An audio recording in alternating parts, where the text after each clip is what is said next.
Լինել դոնորային կարիքավորներին, ովքեր ունեն այրյան փոխ ներարկման կարիք, սա է մարդասիրական ակցիայի հիմնական նպատակը։ Առաջին այրուն հանձնողը Պատրիկյան Հասմիկն է, ով սովորում է Գյումրու պետական մանկավարժական ինստիտուտի ռազմական ամբիոնի 3-րդ կուրսում։ Հասմիկը կարևորում է նմանատիպ ակցիաների անցկացումը Գյումրիում, փաստելով, որ միայն միահամուռ կերպով է հնարավոր պայքարել մարդկային կյանքի համար։ Կարևորում եմ նրանով, որ կարող եմ բոլորին իմ այրունով օգնած լինեմ ու շատ ուրախ եմ դրա համար։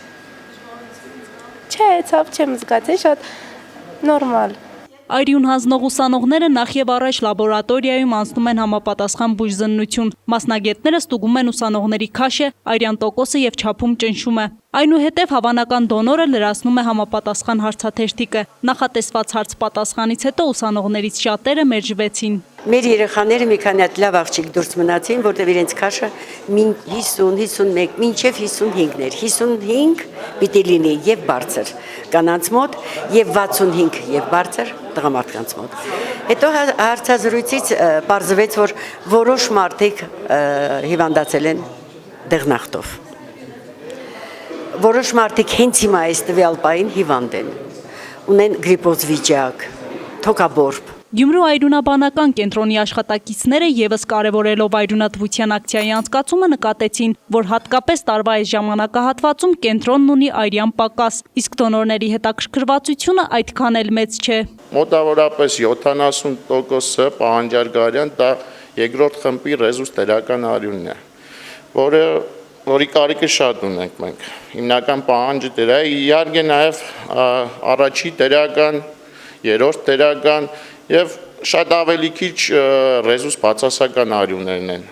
Ներկա պահին մենք բավականին լուրջ խնդիր ունենք արյան հատկապես R մասայի, էրիթրոցիտար զանգվածի պակաս ունենք։ Նվիրիր այրուն, նվիրիր կյանք, դա է նպատակը, որ կարողանանք մեր այրունով ինչ-որ մեկի կյանքը փրկել, թե զինվորի, թե մանկան, թե հիվանդանոցում պարկած ինչ-որ ծերի։ Դեկտեմբերի 1-ը նաև միավ ձիահի դեմ պայքարի համաշխարհային օրն է։ Շիրակի մարզում այս հիվանդությամբ տառապողների ցուցանիշի մասին բարձրաձայնում է ոլորտի պատասխանատուն։ Մարզում մենք ունենք իրոք նման բավական ոչ ուրախացիչ ցուցանիշներ, որով բավական լուրջ տեղ ենք զբաղեցնում հանրապետությունում։ Ես կարծում եմ, որ այդ բոլորը այնտեղ, որտեղ սոցիալական խնդիրները, աղքատությունը